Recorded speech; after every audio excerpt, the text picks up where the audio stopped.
So what other questions do we have? Jake, I've got one. Okay. Let's say somebody gives me a call and says that they're listed their house with somebody else, but they're really not happy with the job that they're doing. What are my options on going over and talking to them while it's still listed with somebody else? Great question. If you get a call, exactly the scenario here, from someone who says they're unhappy with their current listing broker, will you come show them how you would do a better job? Can you do that? Absolutely you can. One of the things I've told you is from the beginning of the course, confirm. Once you hang up the phone, hey Sally, just confirming you've invited me to come over and talk to you about how I would market your home. As we agreed, I'll be there tomorrow at 6 o'clock. Okay? Make sure you confirm that. That's giving yourself some protection in case that current listing broker gets unhappy with you.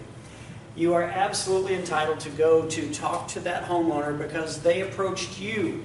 You can't turn it around and see a sign in their yard and call and say, hey, do you like your broker?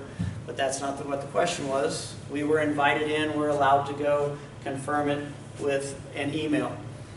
Now, when you sit down, the likelihood is you're going to hear for the next 15 minutes with only one inhalation from the seller all the things that their current listing broker is doing wrong.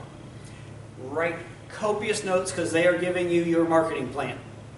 When you start to market the home, that's the things that are going to make them mad, so don't make those same mistakes. Add to that the things that you typically do anyway. You get done with the conversation, finally the seller has vented and they say, okay, what you're going to do sounds better than anything I'm getting done right now. How do we get started?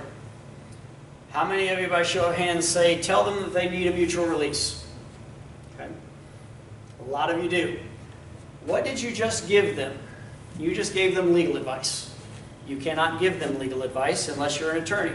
The next thing you did, back in torts 101, very first week of law school, a tort is something where you damage someone else.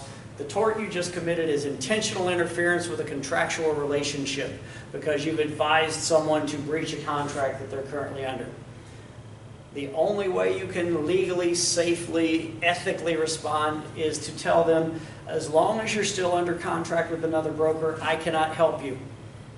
Once I know you're no longer working with that other broker, I will start working for you that very day. The next thing they're going to say is, well, how do I do that? Simple. Talk to your listing agent. Tell them you're unhappy. If they're not willing to release you from the agreement, tell them to talk to the managing broker about how they can move on to a different agent. Don't say the words mutual release. The minute you do that, again, ethical and legal concerns that you really don't want to deal with.